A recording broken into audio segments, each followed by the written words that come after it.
Hello, this is Elizabeth, and this is my next video for Autism Acceptance Month. My last video was really messy, so this time I have notes. So that's this. And so I'm going to be making two videos on how to support autistic people. This one is specifically things not to do, because I thought it'd be easier to make it into shorter videos, and also I think it's important to say this first because there are some definite things that you really shouldn't do. So these are things for just supporting autistic people in general as a community, and some things for supporting autistic people that may be in your life. So the first thing, which I think is really important to say, is please do not support the group Autism Speaks. They present themselves as a charity, and unfortunately they have gained a lot of attention as the main charity for autistic people, but they are not a good resource at all. They routinely spread misinformation that is extremely harmful to autistic people, dehumanize us, and it's very bad. I'm not going to go into details, but you can look some of that stuff up. It is not good, and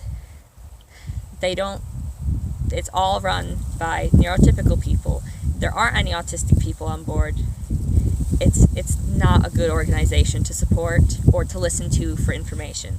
So in a similar strain, one of the most famous things for supporting autistic people is the Light It Up Blue in April. That is done by Autism Speaks, so please do not participate in that if you know that now. If you already did, don't feel bad, just now you know. Ronnie's here again. And it's also specifically, they use the color blue because they are one of the groups that spread the stereotype that most autistic people are cisgender boys, which is not true. There's just a lack of diagnosis for other people. Ronnie, get your butt out of frame. And okay, so now I want to say there are some things. Different autistic people aren't going to all agree on certain things. So the things I'm saying here are the things that I believe are to be true, and the things that are most commonly agreed upon in the autistic community to be harmful. And one of those main things is, this also relates back to Autism Speaks, is talking about finding a cure. Most autistic people, we do not see our autism as something that needs to be cured about us. It's not something that is a bad part of our lives. It's something that makes us unhappy. It is in the social model of disability, that means that it's not the disorder or disability that is affecting you, but the way that people respond to it. Like a person in a wheelchair wouldn't necessarily have problems with their disability if they were able to get places, if more places were accessible. And it's similar for people who are autistic. My autism doesn't make me unhappy. It makes me more sensitive to certain things like lights and sounds and social situations, but that doesn't have to be a problem if people are accommodating and understanding that I might be wearing headphones or I don't want to talk to them for super long. So that is important. Also, it is not possible to cure autism because it's not an illness or anything like that. It is in the wiring of our brains. It's not really possible to reverse that. So all of the talk about a cure is not only very harmful to autistic people, but very unscientific as well.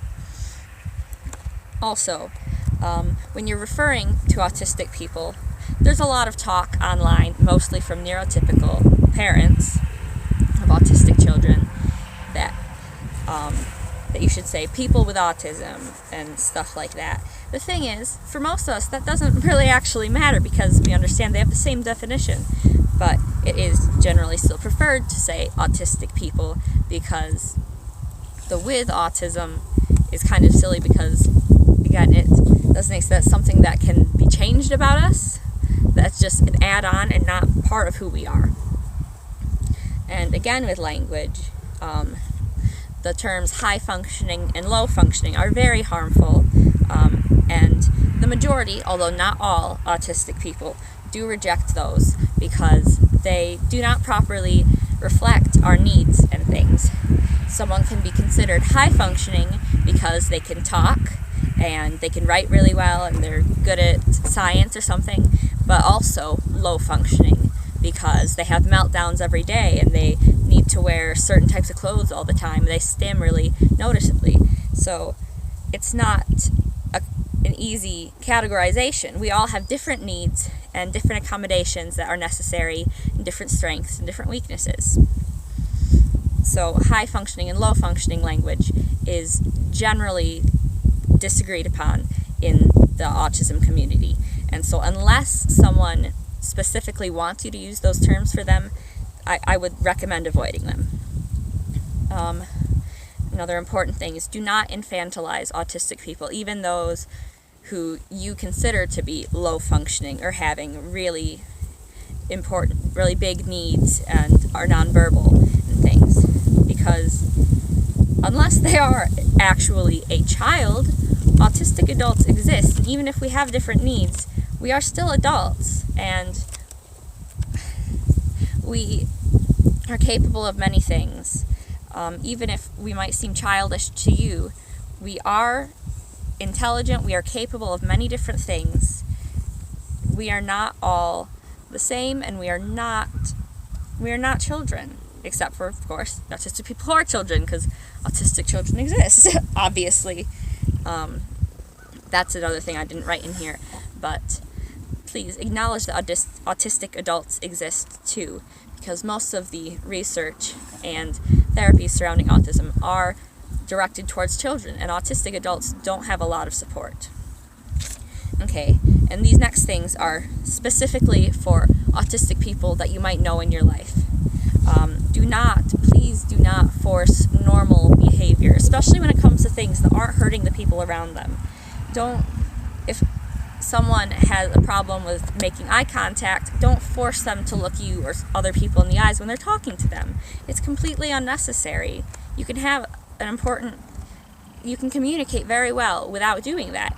What's the point of doing something that's just going to make them very uncomfortable? Don't stop stimming, even in the case of bad stims, which I talked about in a video. Trying to force them to stop is not going to help.